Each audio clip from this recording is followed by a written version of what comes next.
It is trade season in the National Football League. Some breaking news coming your way to start Hour 3 in just a moment. But before we get to that, welcome to Hour 3, live right here on this Conference Championship Friday on the early line on SportsGrid. He is Donnie Rightside. I am Ben Stevens. Some NFL news, some breaking news to start this third hour. Some NBA action with our guy Zach Parnes up next here all around the association on a Friday night. And then from 10:25 on until 11 a.m. Eastern to round out this third and final hour of our week, it is Conference Tournament Friday into this weekend, where on Selection Sunday, we will get an NCAA tournament bracket for 2024. So the next time you hear from Donnie and I, it will be a reaction to what we saw this weekend and mainly what that field of 68 looks like for an NCAA tournament this season in college basketball. What a weekend it is going to be. Yeah, the build-up here is starting to get that hype. You take a look at Friday, full basketball schedule. The big boys in a lot of these conferences taking the court here. The teams off the buys. Then you're going to see that Saturday and Sunday surge right up until we get Selection Sunday. And then we see those brackets. That's when you can start making some of those future wagers based on opponents you predict that these two teams will play, as opposed to like, I think they might play this team. I think they might go to this region. No, you'll know for sure on Sunday, and away we go into one of the best weeks of the sporting calendar. And that'll be huge, by the way, because the path in the NCAA tournament as a 1 seed, who is your 2 or a 3 at the bottom half of the bracket, that can make or break your bracket for sure. We welcome in that SportsGrid radio audience here into our third and final hour on a Friday. Sirius XM Channel 159, all of our radio terrestrial affiliates now in the mix as well. He is Donnie Rightside. I am Ben Stevens. Before we give you all the action you need to know on this Friday during conference tournament week, well into the weekend, the predictions for the NCAA tournament, we have some NFL news to bring you that just happened about 10 minutes ago with a team in Minnesota that is going to be very active in the 2024 NFL draft. The Vikings and the Texans making a big splash in the draft in terms of a trade. The Vikings add another first-round pick from Tennessee, taking taking Houston's first-round pick, number 23 overall.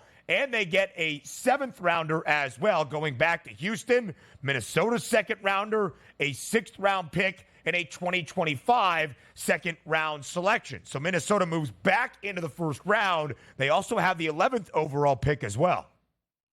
Texans burned a little draft capital last year and going up and getting Will Anderson, so now restocking that fire over the next couple of years with a couple second-round picks they expect to probably be fairly high. This year coming in at 42, which is a very good second-round pick. But let's take a look at what Minnesota is doing. And if anybody's that's like, oh, Ben, they identified the guy they want at number 23. No, they didn't there. You know what this is for them? No. They're not actually sure, and here's the reason why. Let's get it back into the first round here. So now I have 2 first-rounders where if our guy we're targeting to be a quarterback is available at a spot that we think he's falling to, we need to slide up to, this gives you that ammunition that you can go up and get it. Because keep in mind, they made this trade. They could very easily, once it comes to the 23rd pick in the first round, if they already took their first pick here, got the quarterback they want, they can trade right out of it and get value because people are always looking to jump up and take their guys if they feel they're falling as well. This is the sign of a smart franchise in Minnesota saying, just in case we need this on draft night, we got it in our back pocket. If not, we can always trade out and get a similar trade back from what you saw with the Texans getting here as well.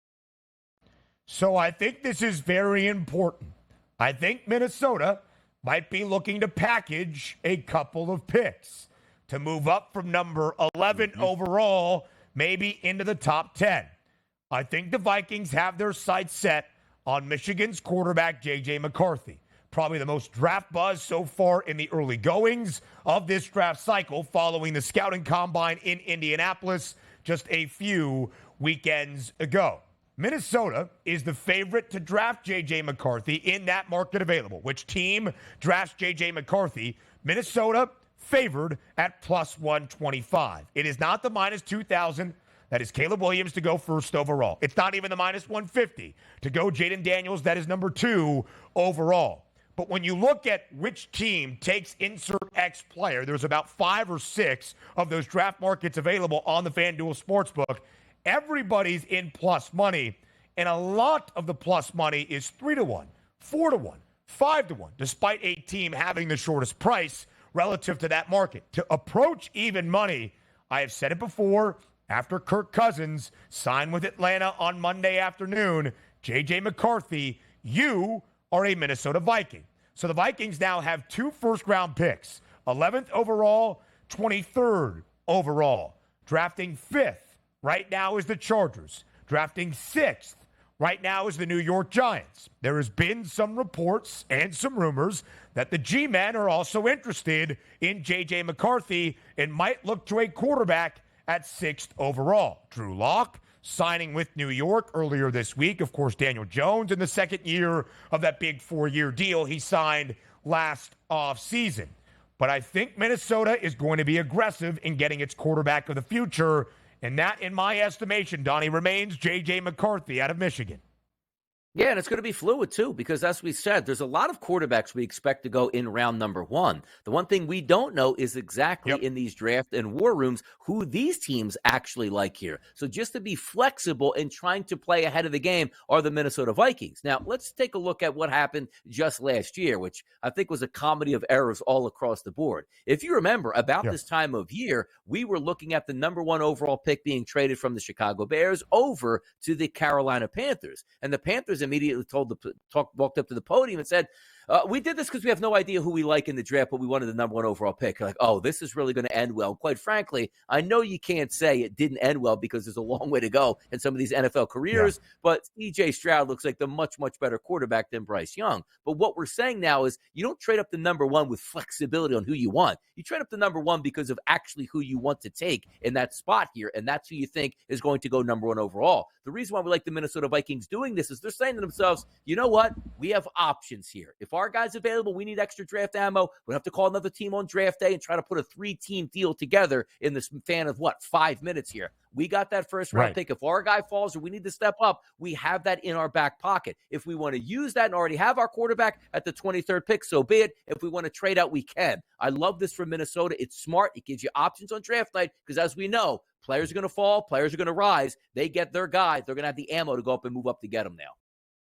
There is always that quarterback in a draft cycle that takes a hit to their stock early on. That guy appears to be North Carolina's Drake May at the moment. I say that despite Drake May still being favored to go 3rd overall. I expect still quarterbacks to go 1, 2, 3. I thought it was May at 2nd. I still think it might be Drake May 2nd overall, but I think it goes Caleb Williams, some order of Jaden Daniels, and Drake May. 4th overall, Arizona Cardinals, Marvin Harrison Jr., a -250 favorite to be that 4th overall pick. And then at 5, that's where things get very, very interesting. Around the association, up next.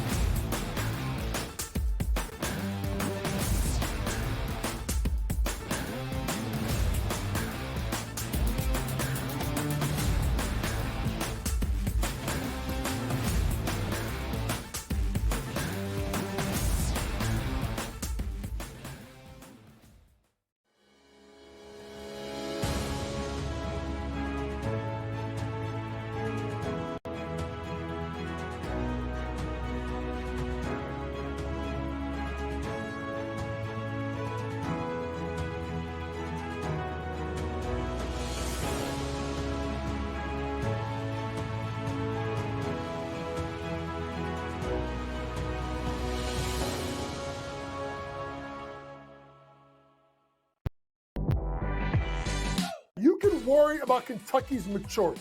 I get it. Are you making a good point about it? Absolutely. They're young. They're inexperienced. They're going to make a ton of mistakes.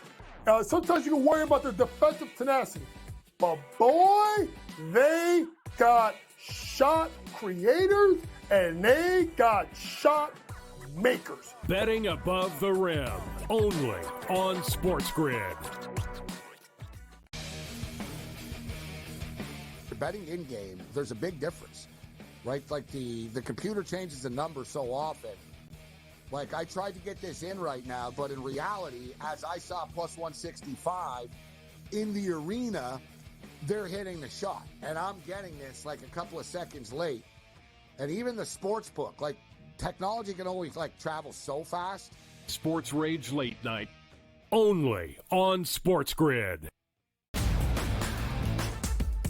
How about this? Nikola Jokic, heavy favorite here to minus 170 price, followed by SGA at plus 250, and Luka Doncic at a 7-1 price. It would require a whole lot from Luka to, like, 15 of the next 20 games he has to have triple doubles, like something absurd. And it really just comes down to Jokic being amazing, doing everything that he's doing. Like, I hate to say it, but he's probably had this locked up the second Embiid was announced out. The Early Line, only on SportsGrid. Anyone that's been to a sporting event, the atmosphere before a game, I think Game Time Decisions has that same exact atmosphere. This is our arena. This is what we do. There is going to be an energy to Game Time Decisions that you will feel night in and night out. The excitement you get when you lock your bets in, when you're figuring out what you want to do, we can zone in on the biggest games each night. I want this to be the place that people come to before the games start so they feel as ready as possible to lock in their cards. We are going to hit every single one of those markets that you need to know about. We're going to go through every single thing, and I've got a great team behind me that's going to help me get the job done. There is not going to be a better place, I promise you, than Game Time Decisions to get that new information, react to it, and be able to then bet accordingly. We will have everything at our disposal, and we will use that to our advantage. I'm Kevin Walsh. Tune into Game Time Decisions from 6 to 8 p.m. Eastern on SportsGrid.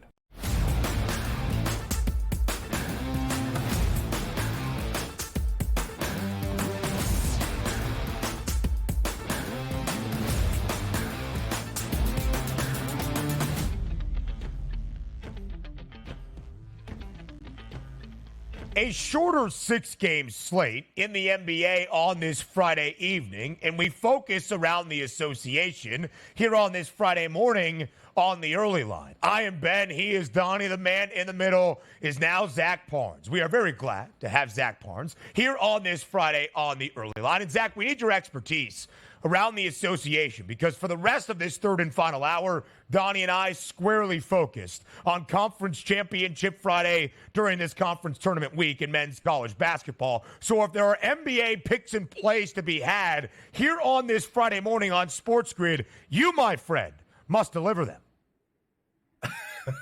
Well, I will do my very best to deliver them. I think it's kind of a very interesting slate.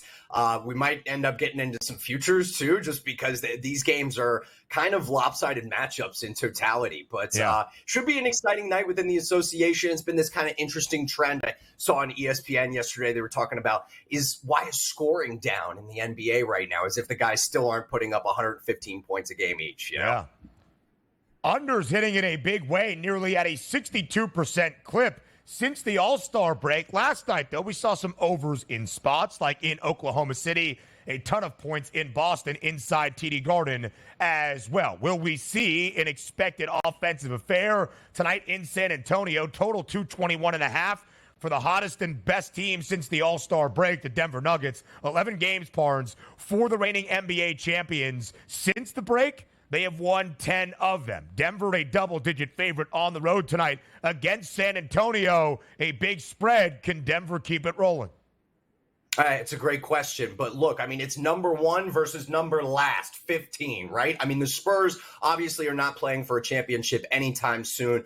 Craig Popovich has always been sort of candid about that this entire season. But bettors beware in terms of picking spreads in this matchup. Both teams are 7-3 against the spread in their last 10 right now. So even though the Spurs have come down the wire, or have come down to the wire a bunch of times in a bunch of games, they're still finding ways to be able to get those backdoor covers going for bettors that are out there. But Denver, one of the hottest teams in the league right now, Ben. I mean, they just have everything going right for them. 9-1 in those last 10. And Jokic and company really can credit that to their defense right now. And I think that they play some of the best perimeter defense in the NBA. San Antonio is dead average in the league right now in terms of three-point shooting, 15th. You look over at Denver's side, they're giving up the second fewest three-point makes a game. And that's all credit to guys like Michael Porter Jr. and Jamal Murray, who have just made that wing area their total home on the defensive front. So, you know, the under definitely juicy in this matchup when you're talking about containing the three-point ball, especially on potentially both sides of the defensive front. But I really like the fact also that Denver just in general, is hitting at such a high clip on their unders. 40 of 66 Nugget games this year have gone under the total points number. So I think that provides a ton of value there at the minus 118 that you'll be able to see across a bunch of different books tonight. As Zach brought up on the card tonight, not a lot of close matchups here, but we got one in the nightcap tonight. The Atlanta Hawks and the Utah Jazz. Opening number, a quick preview of this one, had a minus 4-point spread for the Utah Jazz, quickly flipping over this morning as a minus 2.5-point favorite now for the Atlanta Hawks, a total of 223. Trae Young still not back in that lineup. They have enough gas in the tank here, the Atlanta Hawks, to go on the road and knock off the Utah Jazz tonight. Oh, my goodness. I mean, Donnie, it's not even a question of just the Hawks having enough gas. It's also do the Jazz have it too? I mean, right now, we got St. Patty's Day parade coming up in New York City on Saturday. This is the precursor to that. This is the injury parade. I mean, we got no Lauri Markkanen in this game. We have no Jordan Clarkson in this game. We're also missing Sadiq Bey, who tore his ACL on Sunday. His year is over for Atlanta. But interestingly enough, the return for Quinn Snyder to the Beehive State, certainly going to be one that's kind of depleted in terms of roster and just total scoring ability out there on the floor. I think one of the biggest things that kind of jumps off the page to me right now is the fact that the Jazz are not exactly the sweet music we know them as. They kind of sound like a bunch of third graders playing the recorder, Moonlight Sonata type cover, losing 11 of their last 13. This team is struggling to find footing. I think Atlanta has all the momentum in the world. They've also played well away from home this year, still about 5 games above 500 for them in terms of being out of the Peach State. I do like the Hawks to be able to cover here. One of the things, though, that I think is the most juicy and maybe a degenerate bet type here, but the Hawks in the first quarter, total points combined between both teams, any game that Atlanta plays in the last 36, 26 of them have gone under there. I mean, if you're betting a unit a game, that's plus 14 and a half units right there. So I think that Atlanta overall probably will end up getting the win tonight. They're kicking off a road trip. This is the second game for them in that road trip. But I think that they have to keep momentum to keep rising in the Eastern Conference, where right now they're kind of sitting on that bubble of the play-in spots. Yeah, Atlanta pretty firmly into the 10 spot at the moment, just with the advantage they have over Brooklyn, 3.5 games up. But it's probably going to be Chicago and Atlanta in that 9-10 game in the Eastern Conference play-in.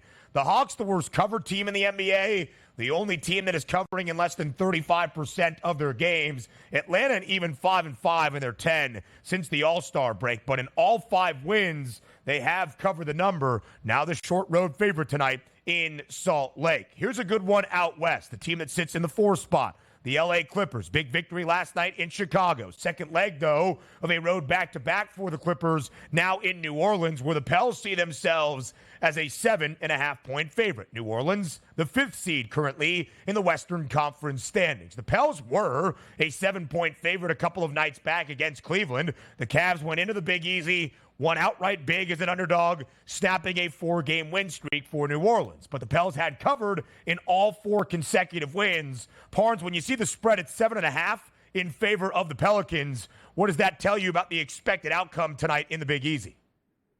Well, I'll tell you first off, it tells me immediately that I don't think we're going to see James Harden play for the Los Angeles Clippers. I mean, that's the first thing. He's been ruled as questionable, missed last night's game. The Clips have been heavily dependent on him, obviously, especially with the absence of Russell Westbrook. So now you're going to lean on the Paul George and Kawhi Leonard type combo. But for me, what it really means for the Pelicans is that they're starting to hit their stride. And I think if you've watched this team all year, you've been able to see sort of the stardom that they've had sort of behind the scenes, right? I mean, Trey Murphy III has been a guy who's stepped up tremendously for them. He's been one of the most efficient three-point shooters in the league this year. I like his points over in this one specifically. I think in particular, there's a number of Pelicans players that can really push the envelope tonight against a banged up and kind of battered Clippers teams in a way. But I was kind of shocked to see this be the massive kind of favorite slide that it is, minus 300 outright for the Pels tonight. But this is just going to be a fun matchup top to bottom. I mean, both teams, some of the most efficient shooting teams in the league, both top 10 in field goal percentage.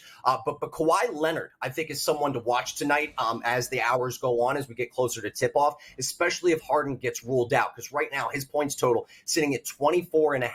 If that can jump about 2 or 3 or 4 more up, I think an underplay is heavily in consideration, especially where it sits right now at amount minus 119. But the Clippers here, if they're able to cover, I think it's beautiful for the bettors that take them. But I think that anybody who's looking for money line wagers, it's probably the Pelicans tonight. They're just so efficient at home. Zach, let's take a look at the Motor City tonight, where Heat Culture comes to town as an 8-point favorite in a total of 215.5. The Heat are looking for seed line advantageous wins here when the Detroit Pistons might be looking at ping pong balls. Is the line too much? And can Detroit cover that number? Yeah, I think the line is generous in terms of Miami bettors. I think that they will be able to get a ton of access here to some value. Love that matchup on the interior between Bam Adebayo and Jalen Duren. I understand that Duren has been a rebounding powerhouse this year, but I think that Bam Adebayo is quite frankly one of the most physical centers in the Eastern Conference. And I think because of the work that he will be able to put in, Duncan Robinson doubling his scoring average from last year, he has the ability to stretch the floor for Miami. And let's be honest, I mean, Detroit right now is just in a total tailspin, guys. And as they try to figure this thing out and maybe even move up in that ping pong ball list, they don't look like they're going to be picking up a lot of wins from here. I like Miami on the points. The Pistons have won 2 straight, 3 of their last 4. Covering in 7 of their last 10.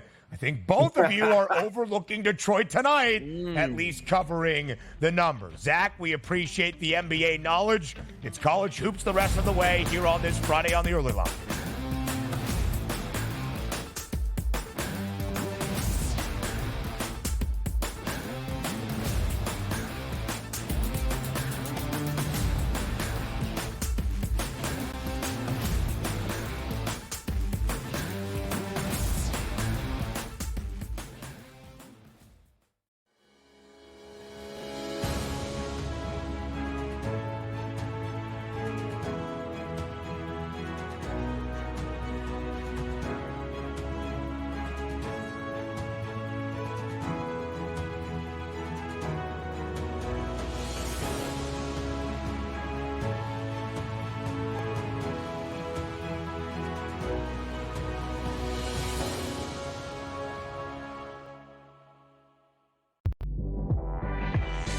You can worry about Kentucky's maturity. I get it. Are you making a good point about it? Absolutely. They're young. They're inexperienced. They're going to make a ton of mistakes. Sometimes you can worry about their defensive tenacity. But boy, they got shot creators and they got shot makers. Betting above the rim, only on SportsGrid. Betting in game, there's a big difference, right? Like the computer changes the number so often. Like I tried to get this in right now, but in reality, as I saw plus 165 in the arena, they're hitting the shot, and I'm getting this like a couple of seconds late. And even the sports book, like technology can only like travel so fast. Sports Rage Late Night, only on SportsGrid. How about this? Nikola Jokic, heavy favorite here to minus 170 price, followed by SGA at plus 250, and Luka Doncic at a 7-1 price. It would require a whole lot from Luka to 15 of the next 20 games he has to have triple doubles, something absurd. And it really just comes down to Jokic being amazing, doing everything he's doing. I hate to say it, but he's probably had this locked up the second Embiid was announced out. The Early Line, only on SportsGrid. Anyone that's been to a sporting event, the atmosphere before a game, I think Game Time Decisions has that same exact atmosphere. This is our arena. This is what we do. There is going to be an energy to Game Time Decisions that you will feel night in and night out. The excitement you get when you lock your bets in, when you're figuring out what you want to do, we can zone in on the biggest games each night. I want this to be the place that people come to before the games start so they feel as ready as possible to lock in their cards. We are going to hit every single one of those markets that you need to know about. We're going to go through every single thing, and I've got a great team behind me that's going to help me get the job done. There is not going to be a better place, I promise you, than Game Time Decisions to get that new information, react to it, and be able to then bet accordingly. We will have everything at our disposal, and we will use that to our advantage. I'm Kevin Walsh. Tune into Game Time Decisions from 6 to 8 p.m. Eastern on SportsGrid.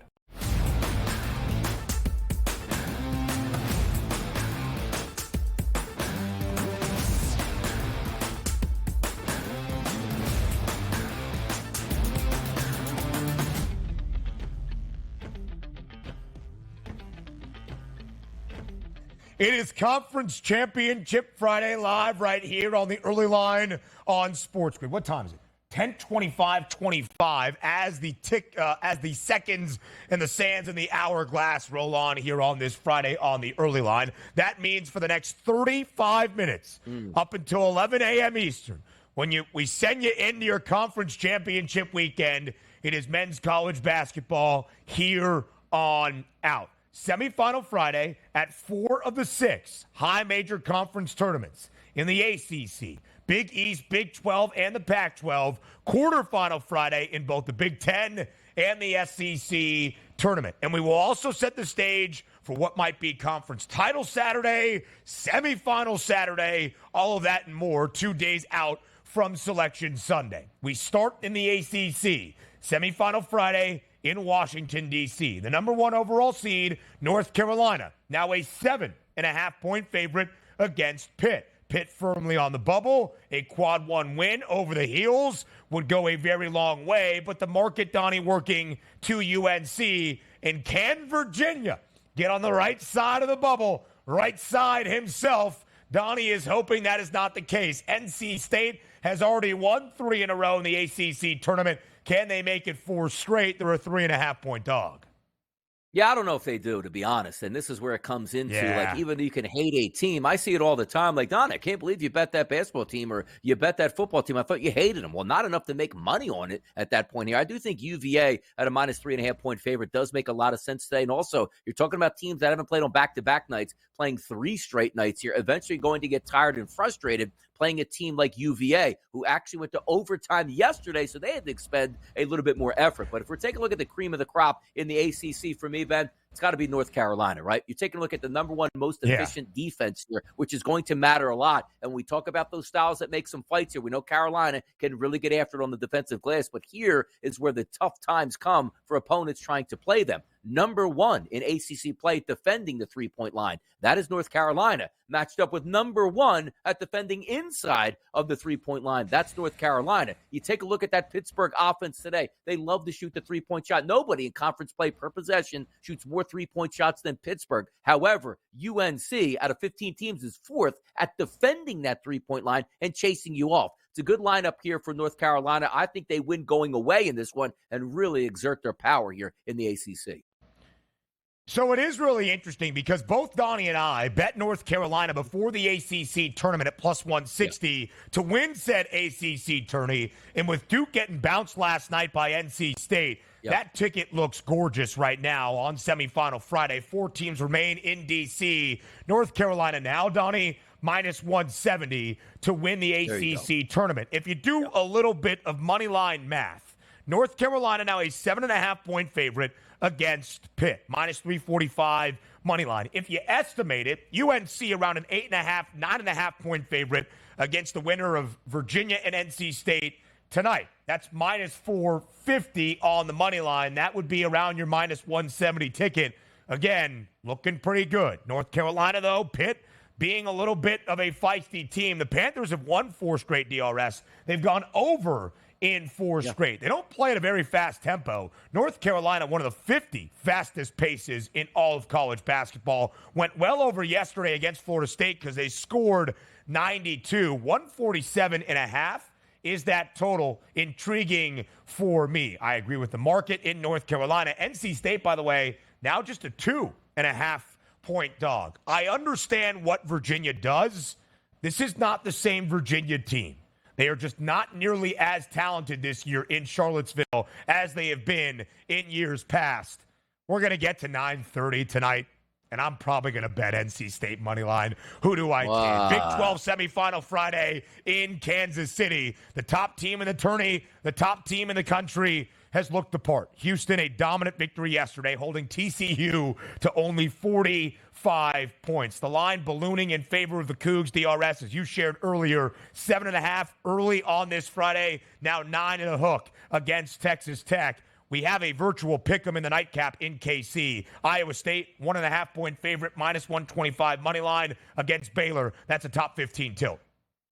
Yeah, not so much for me intrigued there with that Houston-Texas Tech matchup. I do think Houston wins, but Yeah. that line a little bit steep for me to lay that 9.5. I do think they can cover that. And the 131.5 is low. I think the game stays under, but not really enough to me. So you know what? I have a pathway to victory in this one, unless we see, Houston really dig in on defense. But I am fascinated tonight by that Baylor-Iowa State game. The reason being is both of these teams really mirror each other in certain ways, but who's going to come out on top? Because quite frankly, Iowa State doesn't have that efficient of an offense, and Baylor's defense isn't that efficient. So who's going to have the tail of the tape on that one? But also, look at Baylor's offense. Number 1 overall in Big 12 play in efficiency this year. Iowa State's defense, number 2 overall in efficiency. So if we're lining this basketball game up, Baylor does have a couple things that could go in their direction. 14 teams in the Big 12 here, Ben. Number 1 at getting to the free throw line, that's Baylor. Number 11 at fouling, that's Iowa State. So when you're playing a very good defensive team, you want to steal those points. Here's where you get into trouble, right? You line up with teams like, again, I use BYU just because they love to shoot the three-point shot. Well, if Iowa State fouls, they're not really going to foul three-point shots. So how many times can you pick up extra numbers at the free throw line? That's not Baylor's case here. They're not overwhelming from three-point range. 5th in conference play at taking them from point distribution, and 5th in conference play at actually attempting them here. Here's the interesting part. You're not relying on the three-point shot. With the Iowa State's defense, they'll let you shoot the three, but also defend it. The question is going to be can Iowa State's offense do enough against Baylor's defense? I'm stuck on this one, but if I'm looking at who I want to take moving forward, I do like Iowa State, to be honest with you. But Baylor, to me, I think that offense can get it figured out today and won't struggle as much as most teams do struggle against Iowa State. I probably lean Baylor, but this is an awesome game tonight, Friday night at 9:30 Eastern. It's going to be one to watch. All 4 of the top seeds in the Big 12 tournament into semifinal Friday. Houston 1, Texas Tech 4, Iowa State 2, Baylor 3. Baylor and Iowa State met only once in the regular season. First game of February in in Waco, where Baylor was a 4.5-point favorite. They won by 2. Iowa State covered as a dog. Total of 142.5. Did stay under. That total today, obviously, not nearly as robust between these two teams. It's a great one to end out semifinal Friday in Kansas City. Semifinal Friday in the Big East tournament. And again, I will repeat myself. You could not ask for more from that first semifinal matchup that we have. Connecticut, St. John's. UConn, 9.5-point favorite. Total at 145.5. Marquette and Providence in the nightcap at Madison Square Garden. Marquette now laying 5 and a hook against the Friars. Providence 9-3 against the spread this year as an underdog in Big East play. Victorious outright in 7 of those 9 covers. Yeah, these are going to be good ones here. And again, this is what we anticipate and the fun that we can have here with these conference tournaments, because you have the teams that are playing for seed line. The teams that are playing to get in, and you have the teams that actually have to probably run it and go the distance in some of these conferences with upsets here. However, I do think it's fascinating today. If you watch the game yesterday in the first half, Connecticut did struggle a little, like, maybe first time on the court here, early afternoon, they have to get their legs, which is exactly what they needed to get because they were phenomenal in the second half. Now you take on St. John's, who's used to playing in the Garden. It's a de facto home game for them, but granted, as we know, UConn, not too far away, Stores, Connecticut, and all that alumni fan base in the New York City area, they like to tend to take over Madison Square Garden. Yeah, but what does UConn do well on offense? Just about everything. What does UConn do well in defense? Just about everything. But I look at that line here, right? Because you're not looking at style points. Connecticut knows they just win the Big East tournament, no question about it, and probably so. Even if St. John's knocks them out, they're still going to be on that one line. But the fight for the number 1 overall seed is very important to them. Whether they win by 25 in this game, Ben, or win by 1 point, they'll take it just to move forward because that's all they need to happen. I actually like St. John's with the points in this game in the Garden. I think it'll be an electric atmosphere here. I do think UConn's going to win this game, but there's no reason to believe that St. John's can't hang around. Also, if you're from a betting perspective in this game overall, I know 9.5 points doesn't really factor in all that much the free throws at the end of the game. But question this. You saw the game yesterday. UConn came out a little bit slow. If UConn comes out a little bit slow and your St. John's getting 5.5 or 6 at the break, if St. John's is not within, let's just say, double digits at the break, they probably weren't covering or even going to come close to winning anyway. Right. St. John's needs a burst at the Garden to start that game. So maybe the better betting Big angle time. yesterday, like Minnesota is, just take them in the first half because if they're hanging around, great. If they're not, they probably were never going to cover anyway. So, DRS, we sat in on Rick Pitino's press conference yesterday following the huge victory over Seton Hall. He said the number 1 thing was pace, pace, pace against the Pirates. They saw that yesterday. Total of 144.5 goes over. The Johnnies scored 91. St. John's has won 6 straight games. They have scored at least 80 in all 6 of those wins. An underdog, though, only once. That was outright against Creighton inside Madison Square Garden on a Sunday at the end of February. St. John's over in 3 straight. They have gone over in 6 of their last 9. Connecticut under in 3 straight. Connecticut, one of the slowest 30 tempos in college basketball. I wonder what pace wins out. Total 145.5. Marquette, 4.5-point favorite against Providence. Total 137.5. The Friars flirting with the bubble. A win over Marquette, even without Tyler Kolek, puts Providence in to the NCAA tournament. We await the status of the reigning Big East Player of the Year and the talented guard for Marquette. Pac-12 semifinal Friday. I think you look at the numbers right now, DRS, they make sense to me. Arizona should be a double-digit favorite against Oregon. Colorado's won 7 straight. They've covered in 5 of 7. They're probably on the right side of the bubble at this moment. Buffs laying 2.5 against Washington State. I thought Washington State would be a legitimate threat here at a good price here to win the Pac-12 championship, which would have helped here, obviously, if Arizona had gotten knocked out by USC, but they were phenomenal yesterday. Here's the thing that you're worrying about. Are we talking about an overreaction here in that first game? Arizona was so good yesterday that people right now are saying, like, I don't know if I want to step in front of that freight train here, which then leads my eyes to Oregon getting close to 12 points here. Arizona had revenge on its mind yesterday and enacted it. More around conference tournament week next.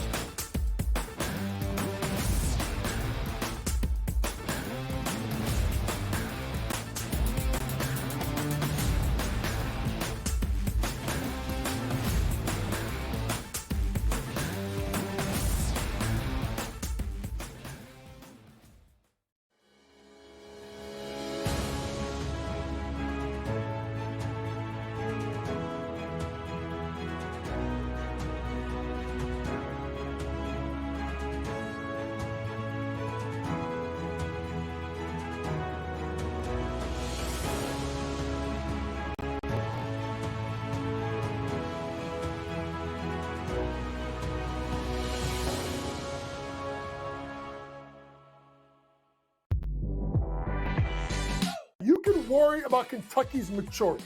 I get it. Are you making a good point about it? Absolutely. They're young. They're inexperienced. They're going to make a ton of mistakes. Sometimes you can worry about their defensive tenacity. But boy, they got shot creators and they got shot makers. Betting above the rim, only on SportsGrid. Betting in-game, there's a big difference, right? Like the computer changes the numbers so often. Like, I tried to get this in right now, but in reality, as I saw plus 165 in the arena, they're hitting the shot. And I'm getting this like a couple of seconds late. And even the sports book, like, technology can only travel so fast. Sports Rage Late Night, only on SportsGrid. How about this? Nikola Jokic, heavy favorite here to minus 170 price, followed by SGA at plus 250, and Luka Doncic at a 7-1 price. It would require a whole lot from Luka to 15 of the next 20 games he has to have triple doubles, something absurd. And it really just comes down to Jokic being amazing, doing everything he's doing. I hate to say it, but he's probably had this locked up the second Embiid was announced out. The early line, only on SportsGrid. Anyone that's been to a sporting event, the atmosphere before a game, I think Game Time Decisions has that same exact atmosphere. This is our arena.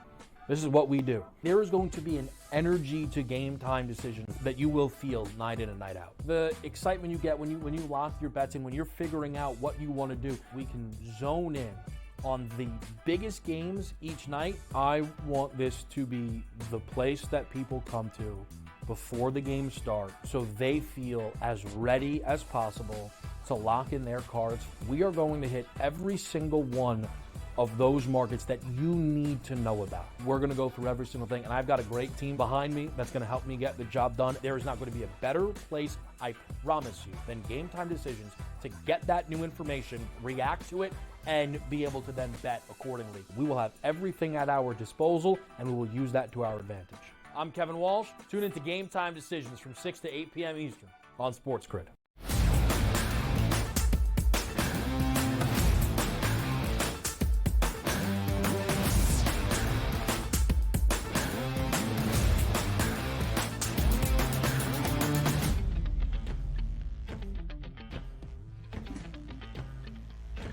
Big Ten Tournament quarterfinal Thursday in Minneapolis. It is Conference Championship Friday, live right here on the early line. I am Ben. He is Donnie. Days of the week can be difficult at times. DRS first game up. Big Ten Tournament quarterfinal Friday is a dandy in Minneapolis. Noon Eastern time, the number 1 seed in action, Purdue. Outright regular season champ in the Big Ten last season. And for this year as well, 2 straight years, they won the tournament title against Penn State as well. Now, Michigan State, a big win yesterday over Minnesota, winning by 10, 6.5-point favorite. The Spartans should be dancing for a 26th consecutive season. They could completely shut and close that case with a victory over the Boilermakers. Purdue, though, booked as a 7.5-point favorite. Yeah, let's start here with Purdue. That's a comfortable line for Purdue, and rightfully so. We do think Michigan State has gained a little bit of steam, now making it into the big dance, but that shows a lot of respect to the Purdue Boilermakers. But doesn't it feel like, Ben, every single time Purdue does play, it's a referendum game on them. It's either they win by margin, I'm not talking about win the game, win by margin and cover, or, I don't know if I trust them here moving forward, which you're going to get a blast of that right away at 12 noon today. You're going to see Twitter, you're going to see social media light up when Michigan State would have a 21-16 lead with 4 minutes to go in a slow-moving first half. I knew Purdue wasn't cracked out. Once they face a formidable foe like Tom Izzo in the month of March, they're going to buckle here. I'm not going to doubt that. I think Purdue is the better team, and they know this as well. Rested and ready for this basketball game. Now is their time to change all those tides that they've had over the past 2 to 3 years, as they can't get it done in the big moment here. And even though officially it's not March Madness, this isn't the big dance they're playing in, everybody still has that watchful eye on the Purdue Boilermakers. I think they need a statement game right out of the break and handle Michigan State, and they should. And that line is telling you, neutral court site, 7.5, they're telling you Purdue should win easily here. Purdue does not play at a fast tempo, despite being one of the most efficient offenses in the country. 142.5 is that total today. The Boilers, though, over in 7 of their last 10 to end out the regular season, 4 of their previous 5 games. Purdue has only been a single-digit favorite 4 times in the last month and a half. That shows how much they have been booked as a double-digit favorite in Big Ten play, even an underdog in State Farm Center in Champaign in the final week of the regular season against Illinois. The Boilers won that game outright. In their last 4 games as a single-digit favorite, both 3-1 straight up, and against the spread, the only loss to Ohio State. In action today against Illinois, the Bucks have won 6 of their last 7 under interim head coach Jake Diebler, a 4.5-point dog against the Illini. Northwestern shorthanded. No Matt Nicholson, the big man. No Ty Berry for the remainder of this year. 4.5-point dog for the Cats, despite being the 4 seed against the Wisconsin team that just won by 31 yesterday against Maryland. Indiana has won 5 straight. Nebraska is a 4.5-point favorite against IU. Any other picks for the Big Ten tournament on this quarterfinal Friday? No, not really any picks, but I am very interested in that Ohio State-Illinois game. I think it should be a fun one here. And if we take a look at those numbers across the board, the totals, this is the highest total of the day in the Big Ten, and rightfully so. Illinois is one of those teams that I still haven't made up my mind on yet, because I do think the talent is there for them to make a deep run into the March Madness tournament. But also in big games, I thought they could step up and win, and bet them to win. The previous was the games against Purdue at home in Champaign, where they came up a little bit short there. They got to show me something here over the next couple games, which means maybe cutting down the nets here in the Big Ten tournament over a team like the Purdue Boilermakers. But they got a tough hand here. Ohio State coming on strong here. Got the coach that's looking to be the permanent coach here at Ohio State. They've been playing great basketball. I don't put it past them. I don't know if I want to lay the 4.5, but put it this way. Illinois needs to win games like this for me to say, you know what, they're worth a flyer here at a 30 or 40 or 50 to 1 price, whatever they might wind up being on Selection Sunday. I have my eye on Illinois. I'll lean towards them in that game, but I do think Purdue handles their business in that early game against Michigan State.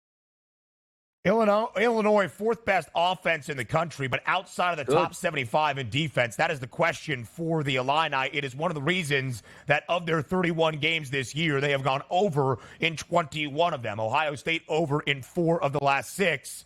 I expect some tempo today in Minneapolis, 153.5. As we roll into quarterfinal Friday at the SEC tournament in Nashville, Tennessee into the ring, into a dogfight against Mississippi State. The number at 9.5 right now in favor of Tennessee. 142.5 is that total between the Volunteers and the Bulldogs. We get Auburn into the action as well. 7.5-point favorite against South Carolina. Kentucky and Alabama enter. We should see some points today between the Cats and the Aggies, and 170 in a hook. The total for the Crimson Tide and the Gators as well.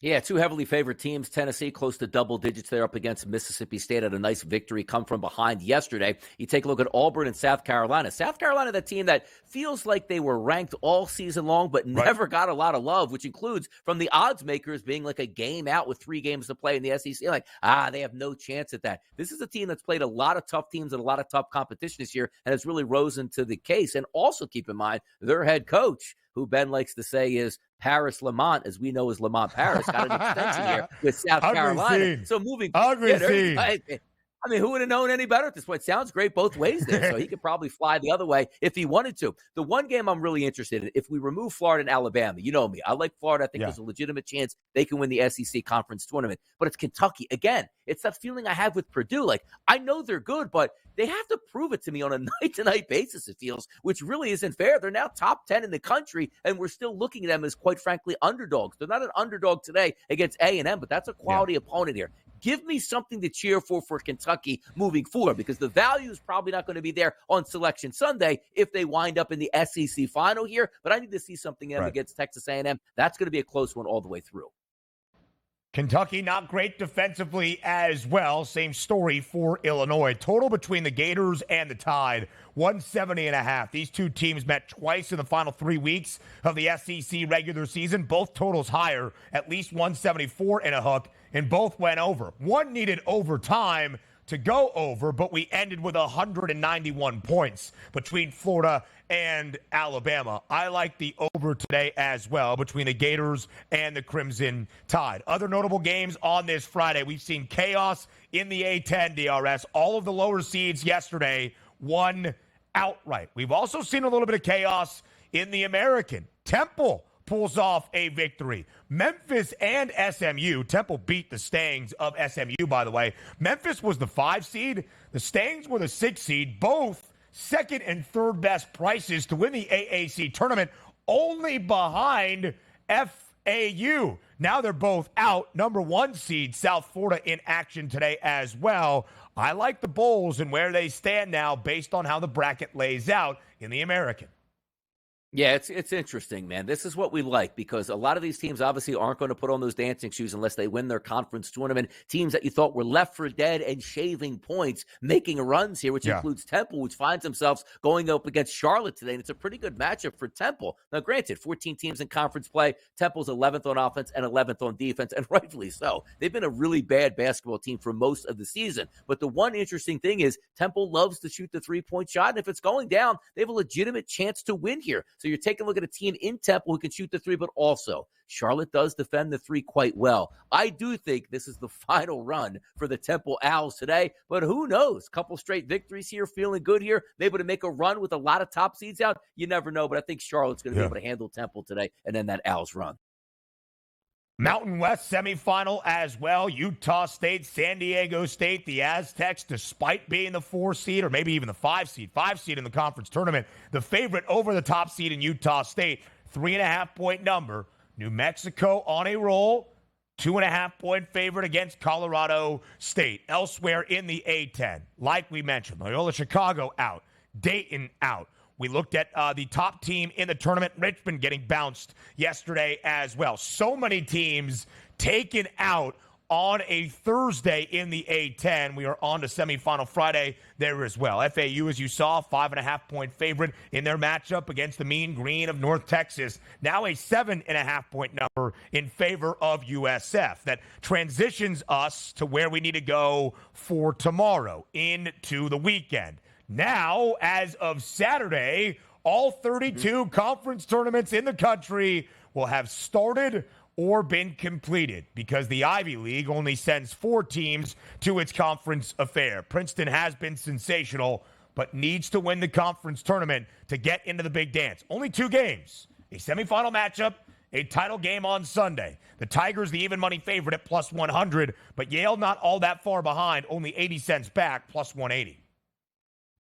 And again, I like the way that let's say the Ivy League does it now. If you remember in the past, Ben, they were one of the true programs in the country. It's like, look, we're not going to go into any conference tournaments. You just win the conference, you're moving on here. And then they said, you know what? There's a way to make some money. Let's get into the fun here and make it a little bit more exciting. So if you do win the conference, they don't expand it to everybody, but just the top 4 here. And using the Ivy League, nobody really runs away with it. So maybe taking an underdog price that you want to go down to over a 10-1, I don't know. But I'm probably going to lead with the top dogs here, which would be the Princeton Tigers. But not a great feel for the Ivy League overall this year. But it's just interesting the way they've actually come along and say, you know what? We'll join that conference madness party. And they're better for it in that conference. Princeton 24-3 this year. They've got some marquee wins on the docket. They're the top seed. They'll take on Brown tomorrow. On the other side, Yale gets Cornell. In the 2 matchups between Yale and Princeton this year, it's been a split.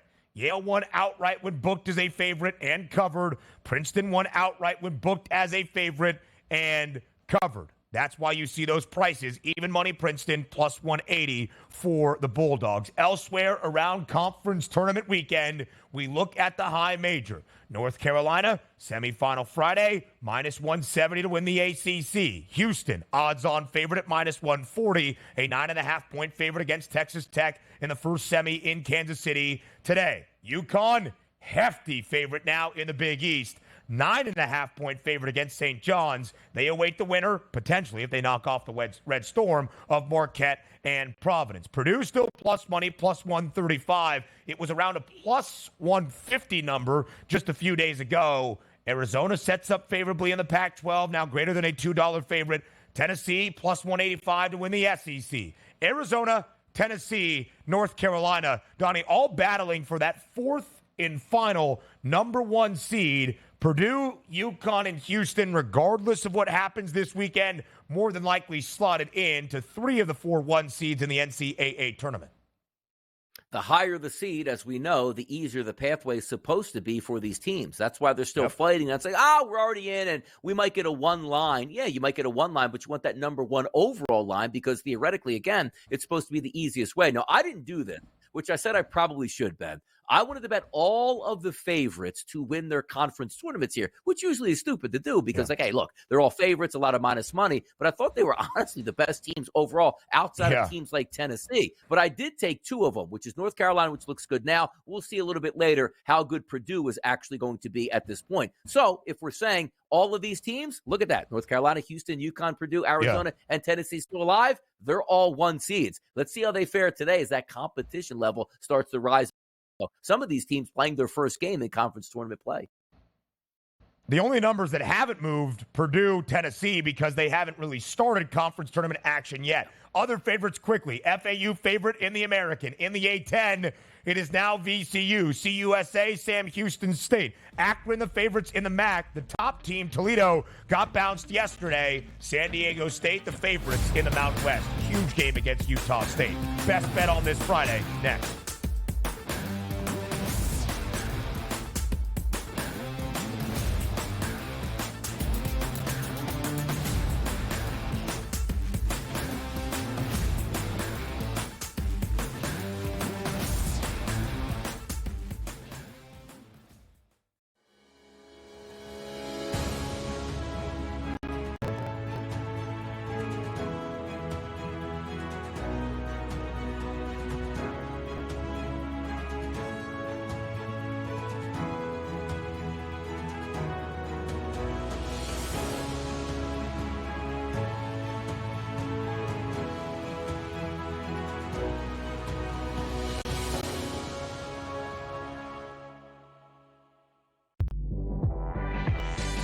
you can worry about Kentucky's maturity. I get it. Are you making a good point about it? Absolutely. They're young. They're inexperienced. They're going to make a ton of mistakes. Sometimes you can worry about their defensive tenacity. But boy, they got shot creators and they got shot makers. Betting above the rim, only on SportsGrid. Betting in game, there's a big difference, right? Like the computer changes the number so often. Like I tried to get this in right now, but in reality, as I saw plus 165 in the arena, they're hitting the shot. And I'm getting this like a couple of seconds late. And even the sports book, like technology can only like travel so fast. Sports Rage Late Night, only on SportsGrid. How about this? Nikola Jokic, heavy favorite here to minus 170 price, followed by SGA at plus 250, and Luka Doncic at a 7-1 price. It would require a whole lot from Luka to like 15 of the next 20 games he has to have triple doubles, like something absurd. And it really just comes down to Jokic being amazing, doing everything he's doing. Like, I hate to say it, but he's probably had this locked up the second Embiid was announced out. The early line, only on SportsGrid. Anyone that's been to a sporting event, the atmosphere before a game, I think Game Time Decisions has that same exact atmosphere. This is our arena. This is what we do. There is going to be an energy to Game Time Decisions that you will feel night in and night out. The excitement you get when you lock your bets in, when you're figuring out what you want to do, we can zone in on the biggest games each night. I want this to be the place that people come to before the games start so they feel as ready as possible to lock in their cards. We are going to hit every single one of those markets that you need to know about. We're going to go through every single thing, and I've got a great team behind me that's going to help me get the job done. There is not going to be a better place, I promise you, than Game Time Decisions to get that new information, react to it, and be able to then bet accordingly. We will have everything at our disposal, and we will use that to our advantage. I'm Kevin Walsh. Tune into Game Time Decisions from 6 to 8 p.m. Eastern on SportsGrid.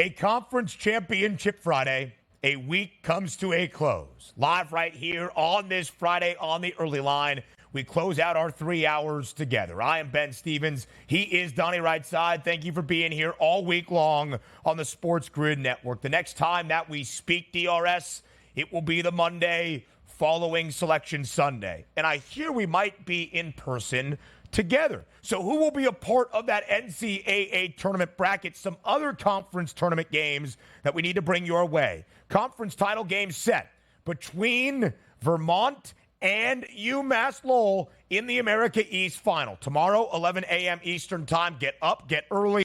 Let's get to it. UC Irvine into the semifinals today. Hefty favorite. Fairfield in the MAC takes on Marist today in the semifinals down in Atlantic City. Donnie Rightside might be in attendance. Norfolk State remains the favorite in the MEAC. Texas Southern in the SWAC. And Grand Canyon a hefty favorite in the WAC as well. All of these teams vying for an automatic bid into the NCAA tournament to go dancing. Before we get there, on this Friday, we give you a best bet. Before we say farewell and goodbye, it is time for bye-bye-bye.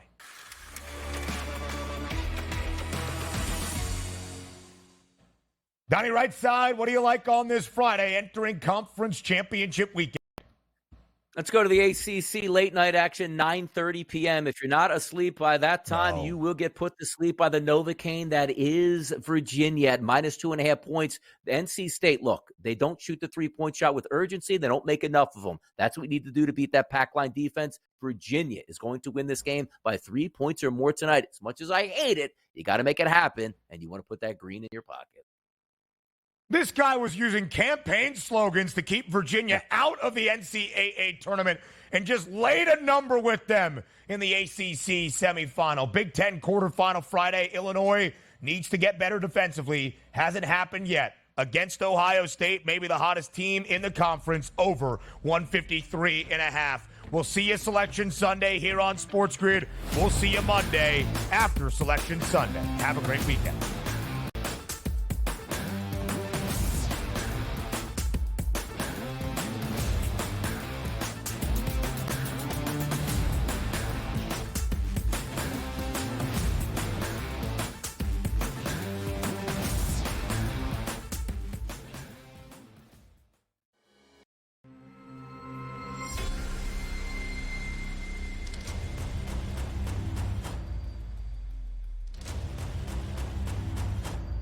It's smarter to be on SportsGrid.